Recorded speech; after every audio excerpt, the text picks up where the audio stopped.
You are listening to the Freight Buyers Club, a home for those interested in international trade, shipping, procurement, logistics, and air freight. In fact, all things supply chain in the Americas, Asia, and beyond. This podcast is brought to you by your host, Mike King, and produced in partnership with Demerco Express Group, a global 3PL that specializes in managing logistics to, from, and within the Asia-Pacific region. Hello everyone, welcome to the Freight Buyers Club. I'm Mike King. This episode is produced with the kind support of Demerco Express Group. Today we have got insight from thought leaders, analysts and operators as we unpack the chaos hitting trans-Pacific trades between Asia and the US. Or rather, the shifting sands of tariff policy that are stirring up turbulence. We'll also dive into what lies ahead for container shipping markets, and there are some big shifts coming. But first, let's set the scene. Here's what we're talking about. This is one of the most important days, in my opinion, American history. It's our declaration of economic independence. My fellow Americans, this is Liberation Day, April 2nd, 2025. We have a system that is predicated on volumes. Those volumes are very, very price sensitive. And so what we've seen is nearly a shutdown of that trade from China. And that is being reflected now in the amount of cargo that we're moving. In addition, yesterday we achieved a total reset with China. After productive talks in Geneva, both sides now agreed to reduce the tariffs imposed after April 2nd to 10% for 90 days as negotiators continue in the largest structural issues. In between those two Donald Trump clips, you heard Mike Jacob, president of the Pacific Merchant Shipping Association. He was laying out how damaging the tariff war has been for US container imports. And he was speaking before this tariff truce was announced. That's right, a tariff truce. Respite is finally here. We've got a 90-day window. The US is scaling back tariffs on Chinese goods from 145% to 30%. China, meanwhile, drops duties on US imports from 125% to just 10%.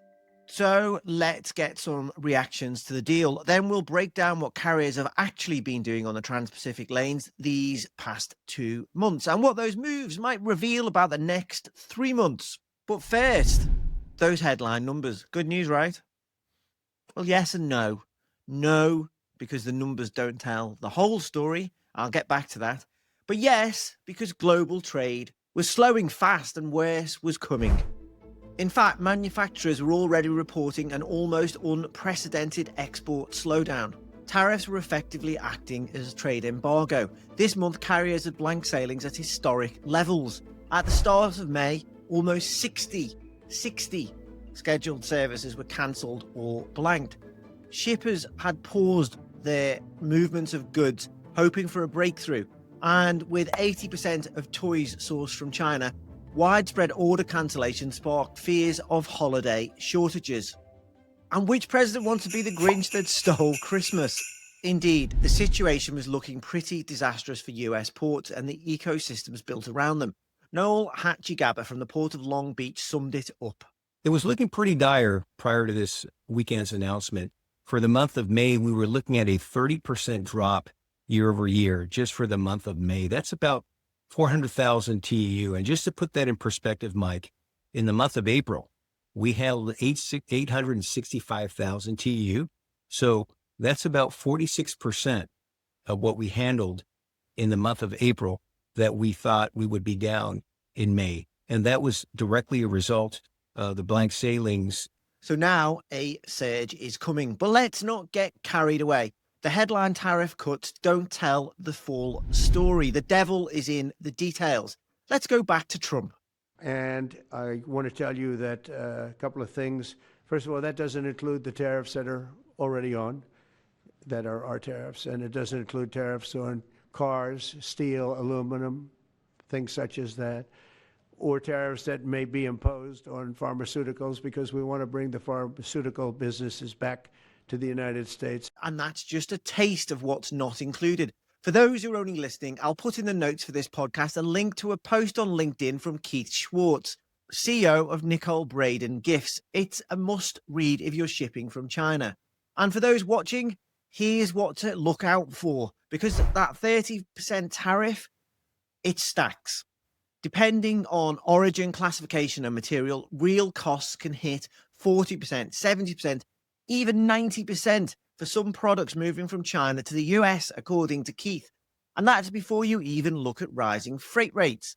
Still, major shippers are now preparing to move serious volumes. Over to Mark Chadwick, president of the Global Shippers Association, which is a major freight buying NGO representing an array of leading brand members. So with the Global Shippers Association, 22 members, big global companies, everything from appliances to wind turbines.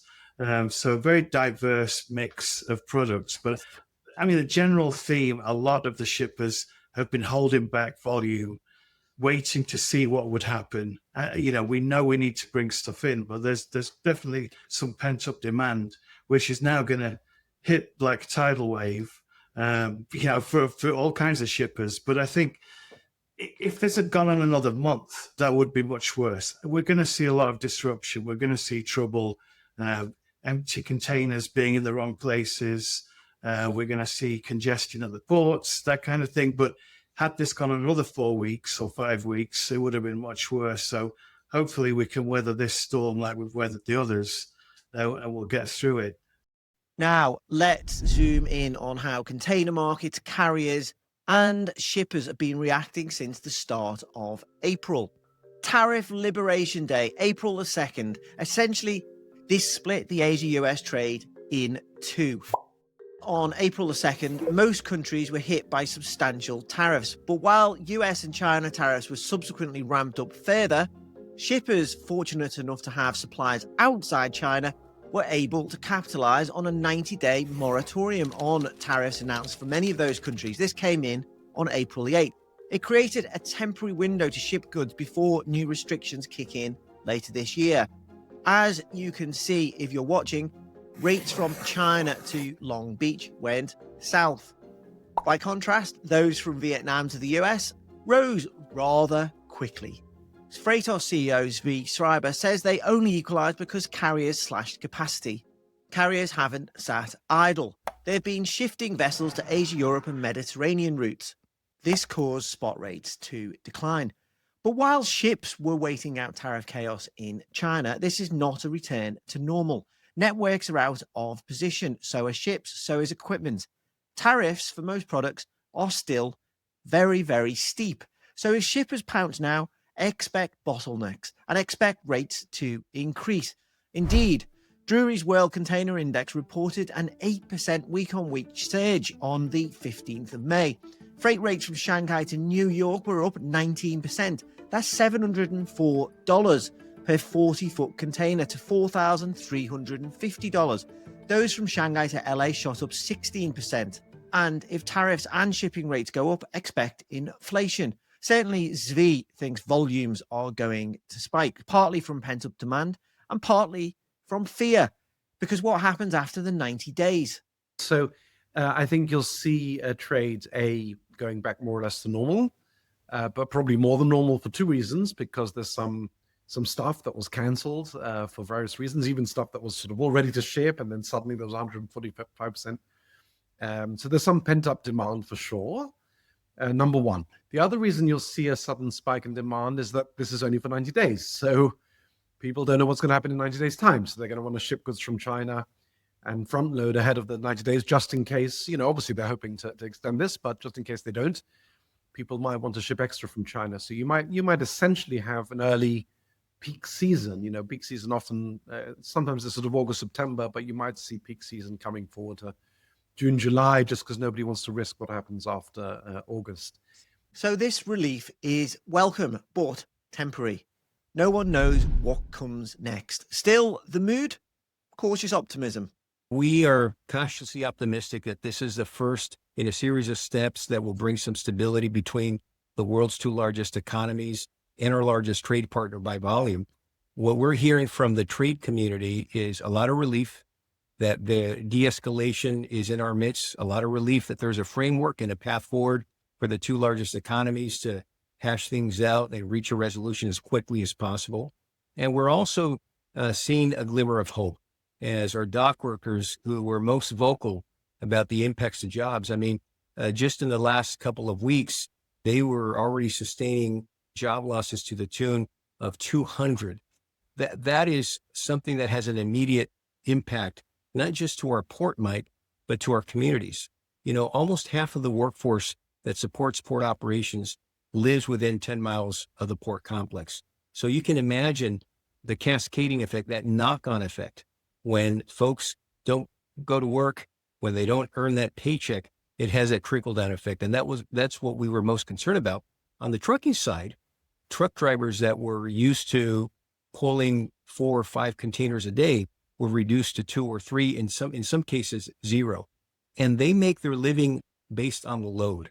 So you can imagine, again, the dire consequences for those workers whose prospects of pulling out containers out of our port complex were greatly diminished. So we do see this announcement coming out of the weekend as an encouraging sign, and we're hopeful that China and the United States will reach a resolution and provide the stability that we're all clamoring for so that we can continue to support our local, regional, and national economy. There is another game changer for container shipping out there, and that is the possible return of vessels to the Red Sea and Suez Canal. We also, as you know, created a situation where the Houthis, for the first time ever, have ceased firing, and they've let it be known that they're not going to be firing at American ships anymore. But again, the devil is in the detail. What do the Houthis mean by American ships? Because the US-flagged fleet is tiny. Until safety is guaranteed, don't expect a full return to the Suez. Still, the Suez Canal Authority is trying to lure lines back with a 15% discount. But container lines are unlikely to return until they can guarantee ships' crew and cargo are safe. It's also worth noting that detours via Southern Africa are currently removing around 10% of global box shipping capacity. Of course, that's helping to prop up rates. But if Suez reopens, the balance shifts again. Wies Schreiber from Freightos explains why carriers aren't rushing back and how overcapacity could trigger another rate collapse. And I think that's why they're not in a hurry to return to the Suez Canal. A, there are safety concerns, but B, they've got no incentive to return to the Suez Canal, because so long as they're all going around Africa, that's an artificial way to suppress capacity as well. Last time, before the Suez Canal closed, if you look at post-pandemic, before the Suez Canal in 2023, we saw our sort of bellwether FBX01 index, which is China to US West Coast, so one of the biggest, probably the busiest trade lane. We saw that dip below $1,000, which is obviously a rate at which the carriers are losing a lot of money. And so they don't want to see that again. And there's even more ships have hit the water since then, and there are more ships on the order books. So there's more and more supply. So I think the carriers are going to try very hard to control the capacity, either by continuing to avoid the Suez Canal, whether that's strictly necessary or not, and by blanking sailings. But if one of them breaks ranks and decides to give the most competitive price they can, then we could certainly see rates crashing. That there's overcapacity. There's overcapacity. So change is the only constant. Keep your eyes on every moving part. And to help you navigate tariff turbulence, here's advice from John McCauley, cargo logistics veteran and BCO consultant. Yeah, I think first of all, it's good news that the US and China have been able to get to a provisional agreement on a level of tariffs that's maybe workable for both sides. So that's encouraging. And you would expect that China may well, and the US would then be looking to influence other Asian countries that have also been subject to significant tariffs to have trade discussions and bring those down as well. So if we talk Asia more widely, with countries like Vietnam and Cambodia, and where there's a significant amount of sourcing also for the US, that could be a good thing as well to bring those numbers down. But the issue that people are facing is, how do I manage my near and medium term demand? And the first thing is that we've seen a surge in imports over the last 6 months, even up until the most recent month. So it's very clear that many importers have boosted their stock levels, which is fine, in anticipation of tariff increases. And that's a good thing from the point of view of managing cost. We'll see what happens on the demand side. But the first thing is run down that stock if you're an SME. That's the thing you want to do until these tariffs really start to level out and you're very confident that you actually understand what your playing field is. Then, best bet is keep your stock levels down. The other thing that's working in your favor, and we will come on to that possibly, is on the air freight side. So if you do need urgent shipment, air freight seems to be softening somewhat, so that can be helpful as well. The second thing that people need to be looking at is looking at their exposure in terms of risk for the cost of their goods. And by that, I mean, if you're an importer where you're importing fully produced product and then you're selling it, you're going to have a significant impact no matter what the tariff level is. If it's a part or a piece or part of your production, then clearly you're going to have an impact. The question is, how critical is that item for your production process? Is it readily available elsewhere? Could you source it elsewhere? So that's another way in which you can avoid some of the more punitive tariffs, assuming you can get it cheaper elsewhere. And it also, you want to look at it from the point of view of how much is that going to add to your cost of goods, and therefore have an impact on your overall profitability. So the key thing here is, Mike, you can think about, well, I'll pay the tariff, I'll know that my costs have gone up. Then the other side will be, what is the appetite of your organization to accept increases?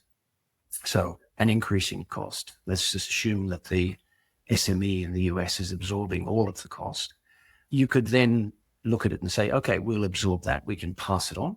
Depends on the price elasticity of the item that you produce, the competitive nature of it.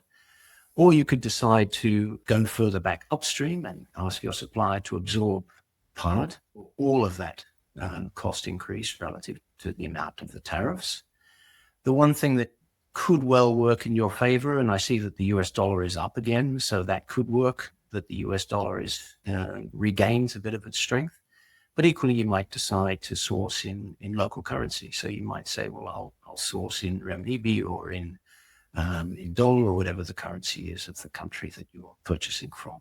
So there's a number of different options as to how you could mitigate.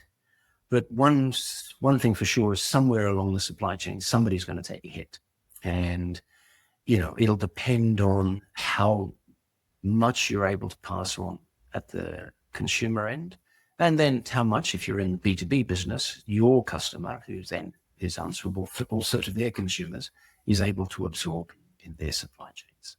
That's all from the Freight Buyers Club. Thanks again to Demerco Express Group for supporting independent journalism. If you found this useful, like, follow, subscribe. It keeps us going. Big thanks to Karen Ball and Tom Matthews for all their production help, and massive gratitude to you all for listening and watching. We'll be back soon.